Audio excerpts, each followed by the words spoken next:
দাঁড়াও মোহনা কই সামনে বন্ধুগণ, আমরা আছি হলো এখন খাসিয়াপল্লী জাফলং, এটা খাসিয়াপল্লী। আমি একটু ঘুরে দেখাই, ভেরি ইন্টারেস্টিং। এই যে খাসিয়াপল্লী দেখাইতেছি এই কারণে, এখানে শুনলাম বিস্তারিত জানলাম যে খাসিয়াপল্লীর মেয়েরা, আমরা যেমন ছেলেদেরকে বিবাহ করে বাংলাদেশে নিজ বাড়িতে নিয়ে আসি মেয়েদের বিয়ে করে, আর খাসিয়াপল্লীর মেয়েরা কিন্তু তারা ছেলেকে বিয়ে করে নিজের বাড়িতে নিয়ে আসে। খাসিয়াপল্লীর মেয়েদের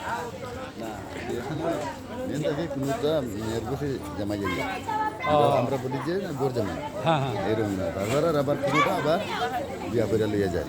ও, এখানে খাসিয়াদের ব্যাপারটা হলো সম্পূর্ণ ভিন্ন।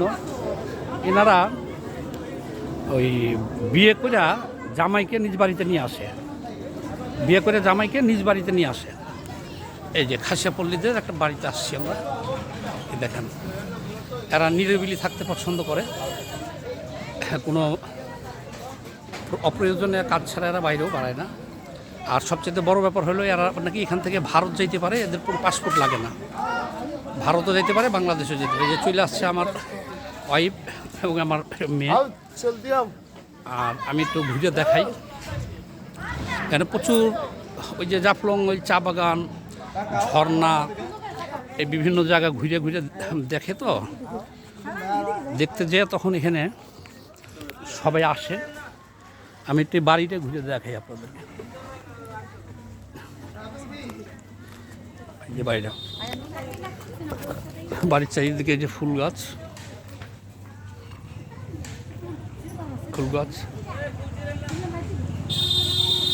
আমি এই কোণা থেকে দেখাই আপনাদের খাসিয়াপল্লী, এটা সবগুলো বাড়ি খাসিয়াদের। এই যে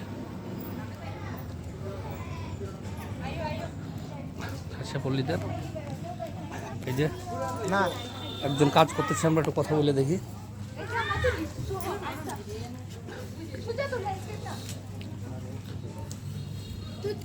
আপা এগুলো পান কোথায় যাইবো? এগুলো পান কি এখান থেকে কিনে নিয়ে যায় না আপনারা বেঁচে আসেন? ও, এটা কি আপনাদের নিজের বাগানের?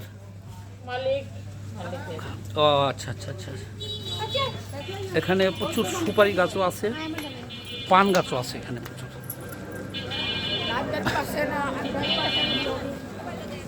আমরা